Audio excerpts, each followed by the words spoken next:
આપણે બાકી રહેલી રચના આજના લેક્ચરમાં જોઈશું. ઓકે, ચલો 45° ખૂણો કેવી રીતે રચશું. તો આપણે કોણ માપકની મદદથી 45° ખૂણો રચતા આવડે છે, પરંતુ પરિકરની મદદથી 45° ખૂણો કઈ રીતે રચીશું એ આપણે જોઈશું. અગાઉના લેક્ચરમાં આપણે લંબ દ્વિભાજક દોરતા શીખી ગયા છે, તેનો જ ઉપયોગ આપણે અહીંયા કરવાનો છે. અને લંબની રચના પણ કરતા શીખી ગયા છે, જેમાં આપણે 90° ખૂણો રચતા હતા. તો અહીંયા આપણે પહેલા 90° ખૂણો રચીશું અને એ ખૂણાનો લંબ દ્વિભાજક લઈશું. તો આપણને શું મળશે? 45° ખૂણો. લંબ દ્વિભાજક એટલે શું કે રેખાખંડને એક સરખા ભાગ કરતા હતા, તે જ રીતે આપણે ખૂણાનો લંબ દ્વિભાજક કરીશું તો એ ખૂણાના એક સરખા ભાગ કરશે. બરાબર છે. ચલો, તો એના માટે આપણે સ્ટાર્ટ કરીએ. પહેલા તો શું કરવાનું? રેખા એલ ડ્રો કરવાની છે. રેખા એલ ઉપર કોઈ એક બિંદુ ઓ નક્કી કરો. ત્યારબાદ પરિકરને એકદમ ફિટ રાખી ઓ ને કેન્દ્ર લઈ અનુકૂળ ત્રિજ્યાનું ચાપ મારવાનું છે. બરાબર, ત્રિજ્યા તમારે અનુકૂળ રાખવાની છે. એલ ને જ્યાં છેદે છે ત્યાં નામ શું આપીશું? તમે પી નામ આપીશું. ત્રિજ્યાને એટલી જ રાખવાની છે, બદલે નહીં ત્રિજ્યા, એ ખાસ ધ્યાન રાખવાનું છે. બરાબર, એટલી જ ત્રિજ્યા રાખી અને પી ને કેન્દ્ર લઈ આ પી ને કેન્દ્ર લેવાનું અને આપણે જે અગાઉ ચાપ માર્યું હતું એને ચાપ મારવાનું. ત્યારબાદ એ જે ચાપ મળ્યું, બંને ચાપનો છેદ બિંદુ, એને કેન્દ્ર લઈ ફરીથી ચાપ મારવાનું છે. બરાબર, અને બંને ચાપને અનુક્રમે એક્સ અને વાય નામ આપવાના છે. આ આપણે શું દોરી રહ્યા છીએ? 90° ખૂણો. બરાબર છે. હવે આ જે આપણું ચાપ છે XY કરતા અડધું, બરાબર, અડધાથી વધારે, એટલે અહીંયા આપણું અડધું આવશે. તો અડધાથી વધારે લઈએ તો શું આવશે? આટલું કશું આવશે. હવે એને અડધા કરતા XY જે ચાપ છે એના અડધા કરતા વધારે ચાપ લઈ આપણે એક્સ ને કેન્દ્ર લઈ અને વાય ને કેન્દ્ર લઈ અનુક્રમે ચાપ મારવાનો છે. અને ચાપનું જે છેદ બિંદુ હોય એમાંથી પસાર થતી આપણે રેખા ડ્રો કરી દેવાની છે, જે આપણો 90° ખૂણો બની ગયો. હવે તમે કોણ માપકની મદદથી માપશો તો પણ એ 90° જ મળશે. દેખાય છે? બરાબર. ચાલો, હવે આપણે શું ડ્રો કરવાનું છે? 45°. તો મારે શું કરવું પડશે? આ જે આપણો જે 90° ખૂણો છે એનો શું કરવો પડશે? લંબ દ્વિભાજક. આ આપણે કિરણ ખૂણો AOP એનો લંબ દ્વિભાજક દોરવાનો છે. તો હું શું કરીશ? આ જે બિંદુ છે એ અને આ બિંદુ એના અડધા કરતાં વધારે, આપણે લંબ દ્વિભાજક દોરતા હતા ત્યારે જે રેખાખંડ હતો એના અડધા કરતાં વધારે માપની ત્રિજ્યા લઈ બંને જે શિરોબિંદુ હોય એને વારાફરતી કેન્દ્ર લઈને ચાપ માર્યા હતા. એ જ વસ્તુ આપણે અહીંયા કરવાની છે. અડધા કરતાં વધારે જે હું ત્રિજ્યા એટલે કે ચાપ લઈ લઉં છું તો એ બંને બિંદુઓને વારાફરતી કેન્દ્ર લઈને ચાપ મારવાના છે. અને ચાપનું જે છેદ બિંદુ હોય એમાંથી પસાર થતો રેખાખંડ મારે એટલે કે કિરણ દોરી દેવાનું છે.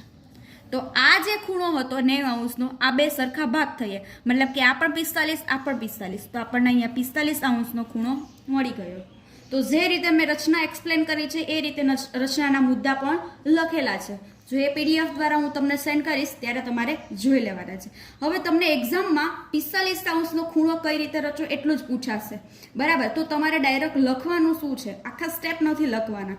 લખવાનું છે કે ખૂણો AOP બરાબર 90° દોર્યો અને AOP નો લંબ દ્વિભાજક દોર્યો, ખૂણો 90 નો લંબ દ્વિભાજક દોર્યો કે જેથી મને ખૂણો 45° મળી જાય. બરાબર છે. ચલો, તો નેક્સ્ટ જોઈએ આપણે. ચલો, 147 માપનો ખૂણો દોરો અને તેના દ્વિભાજકની રચના કરો. તો આપણને બધાને ખ્યાલ છે કે 147°નો ખૂણો પરિકરની મદદથી આપણે દોરી શકીએ નહીં. તો એને શાનાથી મદદથી દોરવાનું છે? કોણ માપકની મદદથી તમારે ડ્રો કરવાનું છે. બરાબર, અને લંબ દ્વિભાજક આપણે હમણાં જે અગાઉની રચનામાં જે રીતે ડ્રો કર્યું હતું એ જ રીતે અહીંયા લંબ દ્વિભાજક દોરવાનું છે. બરાબર. ચલો, તો એના માટે હું કોઈ પણ એક પહેલાં કિરણ ડ્રો કરી દઈશ. હું લઉં છું અહીંયા કિરણ AB. બરાબર, હવે શું કરવાનું છે? કોણ માપકની મદદથી આપણે એ બિંદુ આગળ 147°નો ખૂણો રચવાનો છે. કોણ માપકની મદદથી તમે એક્ઝામમાં ડાયરેક્ટ કરી દો અને પછી રચનાના મુદ્દા તમે એ રીતે લખો તો પણ ચાલે. અહીંયા જોઈએ હવે 147° ક્યાં છે? અહીંયા 140, 45, 46, 47 એટલે અહીંયા કશે આવશે. બરાબર છે. તો હવે આપણે શું કરીશું? આ બંને બિંદુઓને જોડી દઈશું અને અહીંયા આપણે કોઈ બિંદુ નામ આપી દઈએ, કિરણને AD. તો આ જે DAB જે છે, બરાબર, એ શું થશે? આપણું 147°નો ખૂણો બની જશે. તો આપણે રચનાના મુદ્દા કઈ રીતે લખીશું? કિરણ AB દોરો કોણ માપકની મદદથી ખૂણો DAB બરાબર 147 અંશ રચો. હવે શું કરવાનું છે? પરિકર વડે અનુકૂળ ત્રિજ્યા લઈ એક ચાપ દોરવાનું છે. બરાબર. ચાપ કઈ રીતે? કોને કેન્દ્ર લેવાનું છે? એને કેન્દ્ર લઈ અનુકૂળ ત્રિજ્યા રાખવાની છે. એટલે તમે કોઈ પણ રાખી શકો અને ચાપ એવો દોરવાનો છે કે જ્યાં બે કિરણની ભુજાઓ છે પરસ્પર વિરુદ્ધ એ બંનેમાંથી છેદવું જોઈએ.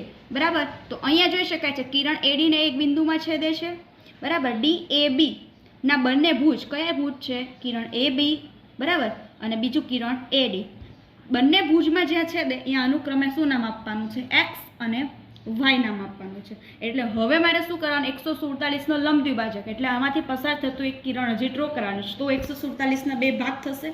હવે લંબ દ્વિભાજક દોરવાનું છે. તો આ XY ના અડધા કરતાં વધારે ત્રિજ્યા લેવાની. એટલે અડધું એટલે તમારું અહીંયા કશે આવશે. અડધા કરતાં વધારે ત્રિજ્યા લેશો એટલે તમારું થોડું આ રીતે આવશે. તો અડધા કરતાં વધારે માપની ત્રિજ્યા લઈ Y અને X બંને શિરોબિંદુઓને વારાફરતી કેન્દ્ર લઈ અને ચાપ મારવાનું છે. અને ચાપ બંને ચાપ જે એકબીજાને છેદે તેને શું નામ આપી દેવાનું છે? C. અને એમાંથી પસાર થતું આપણે શું દોરી દેવાનું છે? એક કિરણ. તો આ થયો આપણો 147 નો લંબ દ્વિભાજક. બરાબર. ચલો નીચે રચનાના મુદ્દા છે પણ એ પણ જોઈ લઈએ. આપણે જે રીતે મેં એક્સપ્લેન કર્યું એ જ રીતે લખેલા છે. કિરણ AB દોરો. કોણ માપકની મદદથી ખૂણો DAB બરાબર 147 રચી દીધું. પરિકર વડે અનુકૂળ ત્રિજ્યા લઈ એક ચાપ દોરો. આપણે એને કેન્દ્ર લઈને આપણે ચાપ માર્યો હતો. બરાબર છે. ત્યારબાદ ખૂણા DAB ના ભુજ કિરણ AB Xમાં છેદે અને ભુજ AD Yમાં છેદે. એ રીતે આપણે અનુક્રમે અહીંયા જે કિરણ AB છે બરાબર તે X બિંદુમાં છેદે છે અને બીજું ભુજ AD જે છે એ Y બિંદુમાં છેદે છે. હવે લંબ દ્વિભાજક દોરવાનું છે. XY ના અર્ધ કરતાં વધારે ત્રિજ્યા અને કેન્દ્ર X લઈને એક ચાપ દોરવાનું છે. એ આપણે ઉપર દોરી હતી. તે જ ત્રિજ્યા અને કેન્દ્ર Y લઈ અગાઉના ચાપને છેદતો ચાપ દોરવાનો અને બંને ચાપના છેદ બિંદુને C કહેવાનું છે. આમ કિરણ AC મળ્યો. તો અહીંયા જોઈ શકાય છે DAB જેનો લંબ દ્વિભાજક કયો થશે? કિરણ AC. ખ્યાલ આવ્યો? ચલો તો નેક્સ્ટ જોઈએ આપણે. ચલો 153 ના માપનો ખૂણો દોરો અને તેના 4 સરખા ભાગ કરો. જે રીતે આપણે સ્વાધ્યાય 10.14.3 જે છે એમાં કોઈ એક રેખાખંડ હતો એના 4 સરખા ભાગ કર્યા હતા. તો એ જ રીતે અહીંયા ખૂણાના 4 સરખા ભાગ કરવાના છે. તો પહેલા હું શું કરીશ? 153 અંશનો ખૂણો રચીશ અને 153 અંશ એવા છે કે જે મારે કોણ માપકની મદદથી દોરવા પડશે. તો ચલો પહેલા શું કરીશ? કિરણ હું કોઈ પણ લઈ લઈશ. અહીંયા હું કિરણને નામ આપી દઉં OA. તમે કોઈ પણ મરજી મુજબ આપો, જે નામ આપો એ રીતે જ રચનાના મુદ્દા લખાવા જોઈએ. હવે O બિંદુ આગળ મારે શું કરવાનું છે? 153 અંશનો ખૂણો રચવાનો છે. હવે 153 ક્યાં આવશે? અહીંયા આવશે.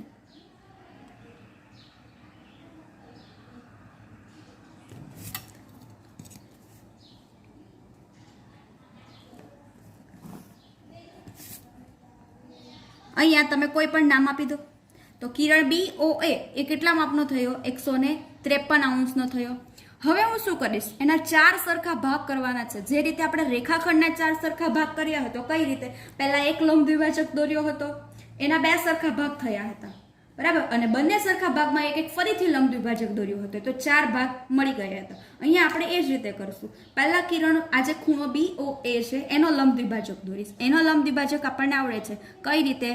આજે અનુકૂળ ઓને કેન્દ્ર લઈ અનુકૂળ માપની ત્રિજ્યા લઈને ચાપ મારવાનો છે અને આ ચાપના અર્ધ કરતાં વધારે માપ લઈ વારાફરતી બે બિંદુઓને કેન્દ્ર લઈને ચાપ મારવાના છે અને બંને ચાપના છેદ બિંદુમાંથી પસાર થતું